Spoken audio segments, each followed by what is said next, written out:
Dear listeners, now we will look at the salient points in Chapter 7 of Vidya Vahini, written by Sri Sathya Sai Baba.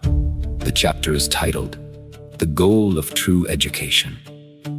3 salient points have been selected from Chapter 7. Point 1, Jivana Upadhi and Jivana Paramavadi. Now, let us listen to what Bhagavan writes. The human being is like a seed. Just as the seed sprouts into a sapling and grows continuously into a tree, the human has to grow and attain fulfillment. This requires mastering 2 fields of knowledge. Knowledge of the world, that is to say, knowledge concerning the manifested universe, and knowledge of the other world. The first confers means the for living, or called Jivana Upadhi. The second confers the goal of life, or called Jivana Paramavadi. The knowledge of the goal of life involves inquiry into problems like, for what end should one to live in? Who is the creator of all that we become aware of? What exactly am I, this distinct individual I? This inquiry ultimately reveals the goal. The scriptures of all religions and the many moral codes derived from them are concerned with problems that transcend the limits of this world, like, why are we here? What do we really have to do to deserve this chance of life? What are we to become? Living a regulated and disciplined life. What is the most beneficial way for man to live in this world? The answer: live a regulated and disciplined life. Real education must train one to observe these limits and restrictions. Point 2.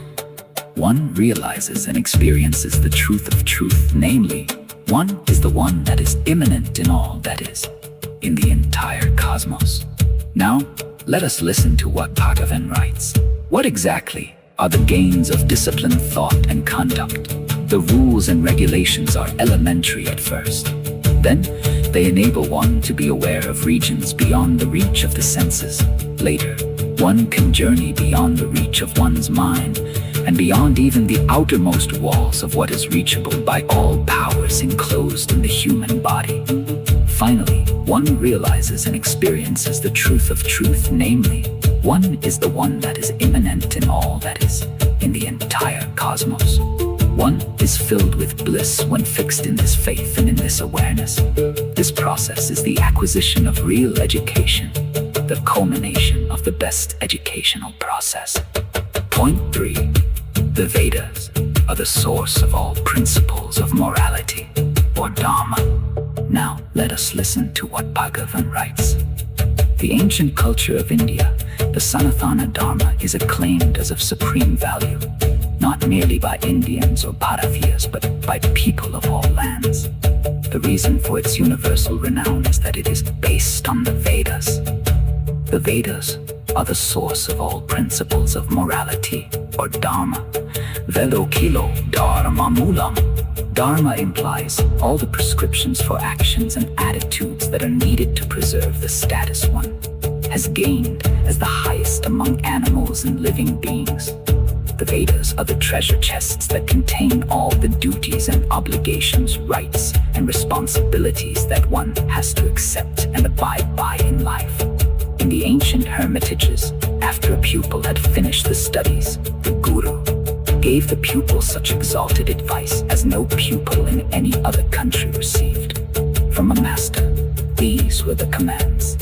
Consider mother as God, consider father as God, consider preceptor as God. Speak the truth, act righteously, do not adopt other ways.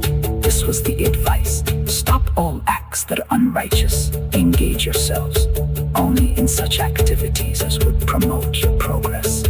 Now, Bhagavan concludes this chapter with this note. Now, let us listen to what Bhagavan writes. The real penance in life is to observe disciplines and restrictions as prescribed above. The mind is the foremost of the 3 inner instruments in man, or the 3 Karanas in man.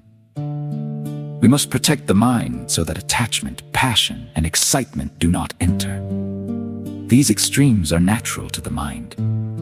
The waves that rise in fury in it are the 6 inner foes of man: lust, anger, greed, attachment, pride, and envy. The first two bring the remaining four in their trail, to release ourselves from the first two and thus proceed on the spiritual path. We have to practice spiritual discipline. We learn these practices through spiritual learning or Vidya. Om Sri Sai Ram. Thank you for listening. See you in the next video, Chapter 8.